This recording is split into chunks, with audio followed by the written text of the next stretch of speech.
Seorang pelajar sekolah menengah atas di Minahasa lakukan hal tak terpuji dengan membentak seorang polisi.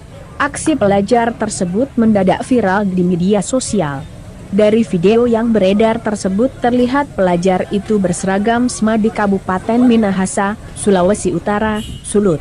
Dari keterangan video, peristiwa tersebut terjadi pada Senin, 1 November 2021, lalu di Terminal Tondano, Kabupaten Minahasa. Terlihat dari video, dua pelajar SMA berdebat dengan seorang pria yang berseragam polisi. Ternyata, polisi tersebut adalah Kapolsek setempat. Atas kejadian tersebut, terdengar dari video jika suara warga yang mendesak polisi untuk menangkap pelajar yang membentak polisi. Terkait video viral itu, PLT Kapolres Minahasa AKBP Tami Bambang Sowisa mengatakan pihaknya sedang melakukan penyelidikan lebih lanjut. Tami menjelaskan, awalnya insiden itu terjadi karena para pelajar dilakukan pembinaan namun mereka tak terima. Sebelum video tersebut, sudah ada peristiwa keributan yang dilakukan oleh siswa.